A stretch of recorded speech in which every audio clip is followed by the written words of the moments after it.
영구히 파멸된 곳을 향하여 주의 발을 옮겨 놓으소서. 원수가 성소에서 모든 악을 행하였나이다. 아멘. 기도하겠습니다. 하나님, 우리가 주님의 이름으로 오늘 하루를 살아갑니다.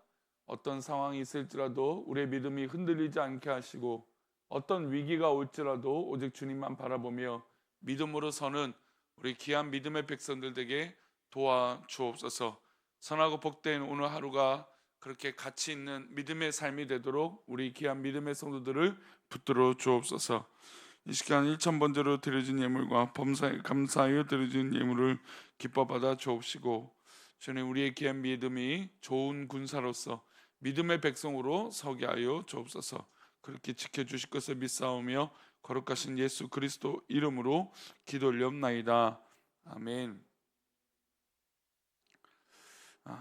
우리가 어려운 순간이 되면 우리 떠오르는 사람들이 있죠. 힘든 상황이 있으면 우리가 생각하는 사람이 있습니다. 아무래도 가장 우리가 생각나는 사람이라면 가족이겠죠. 내가 어려울 때, 힘들 때 떠오르는 사람. 그 다음에 우리가 떠오르는 사람이란 우린 믿음의 사람들이니까 사람 중에는 우리와 함께 기도하고 있는 기도의 동역자일 겁니다. 내가 어려울 때, 내가 힘들 때 나를 위하여 기도해주는 동역자가 있는 거죠. 그리고 우리가 그 모든 것 위에 떠오르는 것은 당연히 하나님이실 겁니다. 우리가 어떤 위기가, 어떤 어려움과 어떤 상황이 있을지라도 그 상황 가운데 하나님이 떠오르면 그 하나님 앞에 우리는 기도하는 것이죠. 근데 우리가 이것이 늘 평상시에 늘 그렇게 하나님을 떠오르고 하나님 앞에 기도하면 좋겠지만, 우리가 실제로 평상시의 삶을 살아갈 때 하나님을 그렇게 떠올리지는 않은 것 같아요. 우리의 생각과 우리의 판단과 우리의 마음과 우리의 생각을 늘 먼저 이야기하죠. 그리고 어려움이 오면 그제서야 하나님을 찾고 하나님의 이름을 부르는 것 같습니다. 위기가 오면 그렇다는 거죠. 그래서 어떻게 보면 우리 가운데 있는 이 고난과 또 기도 제목은 우리가 하나님을 찾는 어떤 그런 힘이요, 어떤 이 지름길이라고 할 수 있는 것이죠. 오늘 읽은 시편은 사실 저는 참 우리 교회와 같은 상황이다라고 역사적으로 좀 그렇게 생각되는 시편이기도 합니다. 우리 시편 74편은 아삽이라고 하는 사람이 이 시편을 지었습니다. 근데 이 아삽은 이 다윗이 이 임명한 어떤 이 지휘자, 즉 찬양대를 이끌었던 세 사람 중에 한 사람이었습니다. 그런데 이 아삽이라고 하는 이 지휘자의 어떤 이 역할들을 했던 이 사람이, 오늘 본문의 배경은 성전이 바벨론에 의해서 불타고 난 이후에 아삽이 이 시를 지었다고 이야기하고 있습니다. 그러면 시기적으로 맞습니까? 시기적으로 맞지 않죠. 그러니 이 시는 아삽의 후손들 중에 이제 바벨론 포로 기한을, 이 포로 때 이 바벨론의 멸망의 시기를 겪었던 남유다의 후손 중에, 이 아삽의 후손 중에 한 사람이 지었을 거라고 판단을 하고 있습니다. 남유다가 완전히 망할 때 상황을 시인이 묘사하고 있는 거죠. 3절 말씀입니다. 함께 읽겠습니다. 영구히 파멸된 곳을 향하여 주의 발을 옮겨 놓으소서. 원수가 성소에서 모든 악을 행하였나이다. 아삽 가문은 대대로 성소에서 찬양하는 가문이었습니다.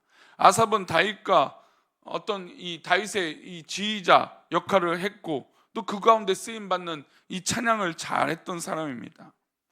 그런 가문이 대대로 이루어져 왔던 가문이 바로 아삽의 가문이죠. 아삽의 자손들도 역시 이 가문의 혈통과 이 어떤 이 계열을 이어받아 하나님을 찬양하고 하나님을 노래하고 성전에서 그 역할들을 했던 사람들입니다. 그런데 지금 3절 말씀 보니까 원수가 뭐를 무너뜨리게 됩니까? 성소에서 모든 악을 행했던 거죠. 즉, 이 바벨론 때 성전이 무너지게 되는데 결국 이 아삽의 가문에 이 찬양을 했던 사람들이 성전이 무너지는 것을 보고 정말 가슴 아파하고 있는 것이죠. 어떻게 보면 이 아삽의 가문에서 성전은 생명과 같은 곳이었습니다. 근데 그곳이 무너졌으니 얼마나 견디기 힘들었겠습니까? 시인은 성전이 망한 모습을 이어서 표현합니다. 5절이에요. 읽겠습니다. 5절입니다.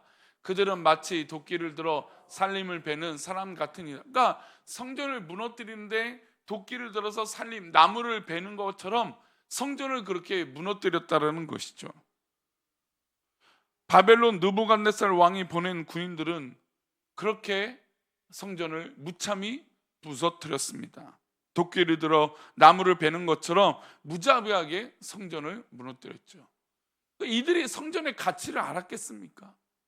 세상 사람들이 성전의 위대함과 성전의 존귀함과 성전의 거룩함을 믿지 않는 사람들이 어찌 알겠습니까? 그러니 믿음의 사람들 입장에서 볼 때 성전이 이렇게 갈기갈기 찢겨지는 모습은 너무나 가슴 아픈 일이고 어떻게 보면 정말로 속이 상한 일이었죠. 성전을 그렇게 훼손했습니다. 6절 말씀 볼까요? 6절 말씀도 보겠습니다. 6절 7절이요. 이제 그들이 도끼와 철대로 성소의 모든 조각품을 쳐서 부수고 주의 성소를 불사르며 주의 이름이 계신 곳을 더럽혀 땅에 엎었나이다. 예, 그들이 성전과 철퇴 이 쇳덩어리로 성소를 막 무너뜨리고 거기 있는 조각품을 다 부쉈습니다. 아무래도 성전에는 금이 많다는 얘기 들으니 금에 있는 것들 다 긁어가려고 어떻게 하면 다 쳐서 부순 거죠. 그리고 성소를 불살랐습니다. 참 이게 전쟁의 참혹함은 이런 불태움이 있죠. 어떤 흔적을 남기지 않고 처참함을 더 극대화하기 위해서 불을 지릅니다. 성전마저도 불을 지른 거죠. 얼마나 가슴 아픈 현실입니까? 그러니까 성전을 사랑하고 성전을 지키고 성전에서 살았던 이 아삽의 가문의 입장에서 볼 땐 이 성전이 정말 갈기갈기 찢겨지는 모습을 지켜보고 있었던 겁니다. 어떻게 보면 하나님을 믿는 믿음의 백성들로서는 너무나 견딜 수 없는 고통이죠. 이런 상황을 이들은 이 아삽의 가문은 직접 목격했습니다. 그런데 문제는 이런 상황에서도 하나님의 말씀을 전하고 백성들의 상한 심령을 위로해 줄 선지자가 없었다라는 거예요. 그러니까 너무나 안타깝죠. 이렇게 어려움이 있고 성전이 무너졌는데 이들에게 하나님 말씀을 전해주는 선지자가 없었던 겁니다. 우리 9절 말씀 볼까요? 우리의 표적은 보이지 아니하며 선지자도 더 이상 없으며 이런 일이 얼마나 오랬는지 우리 중에 아는 자가 없나이다. 그러니까 괴로움이 쌓이고 힘든 것들이 쌓이는데 그 괴로움을 풀어줄 어떤 그런 이 힘이 없었다는 거죠. 선지자가 없는 거죠. 목회자가 없는 거죠. 여러분, 우리가 역사적으로 우리 교회 역사만 봐도 한국 교회도 역시 마찬가지예요. 교회에 어려움이 오는데 교회에 참된 목회자가 없는 거예요. 그러면 여러분 얼마나 암울합니까? 그렇죠? 그래도 희망이 있는 건, 그러니까 제가 부임하고 우리 성도들에게 참 저에게 격려와 사랑의 말씀을 주시는 건 그래도 목사님이 오셔서 그나마 이렇게 되었습니다. 그냥 그 말이 그냥 단순히 저가 잘했다 이게 아니죠. 본인들 스스로에게도 위기와 어려운 그 순간에 하나님 말씀을 들을 수 있는 힘이 그 가운데 생겼다라는 것이죠. 하나님의 역사를 느꼈다라는 겁니다. 그것은 제가 뭘 잘해서 못해서 이 얘기가 아니죠. 강단이 무너졌는데 강단이 바라서졌다라는 거죠.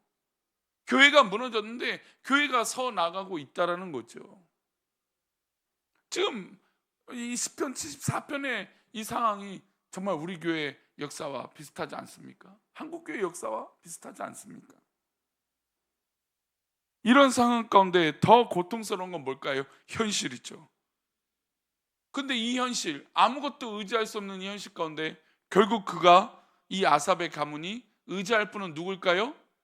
하나님이신 거예요. 하나님 한 분밖에 없습니다. 그래서 그들이 결국은 누구를 노래할까요? 이런 암울한 상황 가운데 하나님을 찬양합니다. 10절 말씀 볼까요? 하나님이여 대적이 언제까지 비방하겠으며 원수가 주의 이름을 영원히 능욕하리이까. 그러니까 하나님께 이제 하나님을 찾는 거예요. 이렇게 성전이 무너지고 자신들의 역할을 해야 될 이 성전이 없는데, 그러나 그의 희망들을 찾아 있게 결국 하나님을 바라보는 거예요. 그래 하나님 앞에 하소연하죠. 하나님, 저들이 언제까지 우리를 능욕하고 비방하겠습니까? 계속해서 22절인데요. 22절 말씀 나보겠습니다. 하나님이 일어나 주의 원통함을 푸시고 우매한 자가 종일 주를 비방하는 것을 기억하소서. 우리의 원통함을 하나님 앞에 풀어달라고 고백하는 겁니다. 자, 그러면 이 말씀을 정리해 볼게요. 여러분, 이 말씀을 보면 사실 좀 한 가지 아이러니가 느껴져요. 앞뒤가 안 맞아요. 뭐가 앞뒤가 안 맞은지 아십니까? 하나님께서 이 성전을 무너뜨리셨다는 거예요. 하나님 분명히 경고하셨습니다. 교회가 바로 서지 않고 믿음의 사람들이 바로 서지 않으면 이 성전은 무너질 거라는 거죠. 북이스라엘을 멸망받았을 때 분명히 경고의 메시지를 또한 주셨는데 남유다 백성들이 하나님과 어떻게 됐습니까? 멀어졌죠. 그리고 우상을 더욱더 세우겠습니다. 하나님은 분명히 그때마다 선지자를 보내셔서 경고하셨어요. 야, 너희들 이렇게 하면 진짜 너희들의 나라가 망하고 성전이 무너질 것이다. 근데 평안하고 문제 없을 때는 안 찾다가 결국 어떻게 됩니까? 지금 이 상황은 성전이 결국 무너지고 나라가 무너지니까 그제서야 하나님을 찾고 있는 것이죠. 그러면 지금 이 하나님이 이 말씀을 들은 이 상황 가운데 어떤 마음이 들었을까요? 하나님은 어떤 생각으로 우리를 바라보고 계실까요?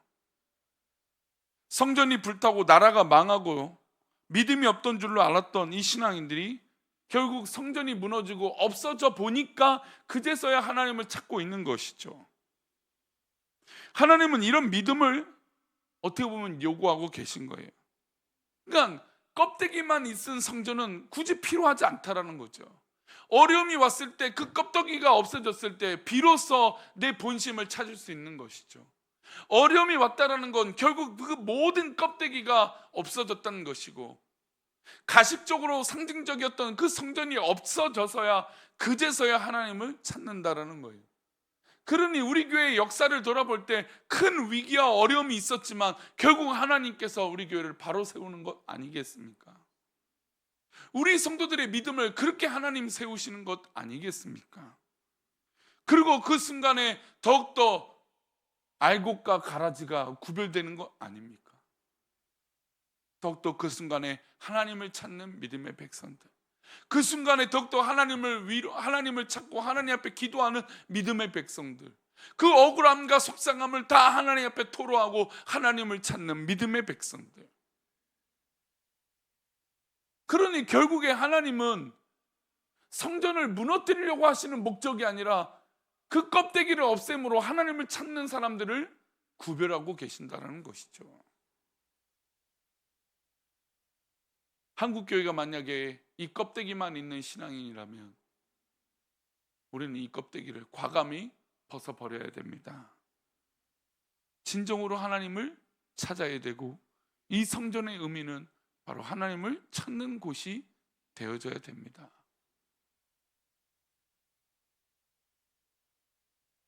(11월) 말 아니면 (12월) 초에 우리가 재직을 또 임명하려고 하고 있습니다. 저는 벌써부터 걱정이 됩니다. 하나님의 일꾼을 세운다는 건 너무나 귀하죠. 복되죠. 오히려 이럴 때 하나님을 더욱더 찾아야 되는데 우리는 직분이 껍데기가 되어서는 안 됩니다. 만약에 직분이라고 하는 것이 나에게 있다면 그 직분은 나를 살리는 것이고 내가 더욱더 하나님 앞에 붙들림 받아야 됩니다.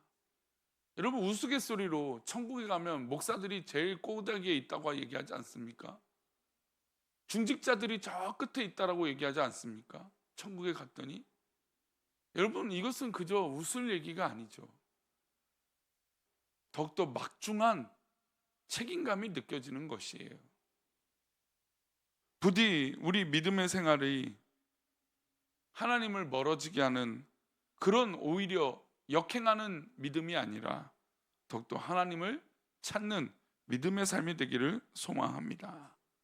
이 성전에 나와 우리가 하나님을 찾고 더욱더 하나님을 기도하는 것인 줄 믿습니다. 하나님은 이런 어려움의 과정을 통해서 우리의 믿음을 재보십니다. 그리고 우리의 믿음을 세워보시죠. 하나님이 원하시는 믿음의 과정들을 하나님 앞에 보여드릴 수 있는 우리 새벽에 기도하는 믿음의 백성들 되시길 바라고, 이 성전에 오는 것을 더욱더 기뻐하고 즐거워하는 그런 믿음의 기쁨이 넘치시는 오늘 하루가 되시기를 축원합니다. 기도합니다. 하나님 아버지, 감사합니다. 우리를 사랑하시고 우리를 붙들어 주셔서 우리가 다른 곳 있지 아니하고 오직 믿음의 자리, 하나님 앞에 기도하는 자리에 있을 수 있도록 인도하여 주셔서 감사합니다. 하나님께서 우리를 찾고 계십니다. 다른 것을 찾는 것이 아니라 바로 믿음을 찾고 계시고 기도하는 자들을 찾고 계신 줄 믿습니다. 우리 믿음의 성도들이, 또 이 새벽을 깨우는 성도들이 더욱더 하나님을 찾고 믿음을 들어 하나님 앞에 있게 하여 주옵소서. 우리들을 그렇게 인도하시고 오늘 하루도 그렇게 믿음으로 서기를 원하오며 거룩하신 예수 그리스도 이름으로 기도 올려옵나이다. 아멘.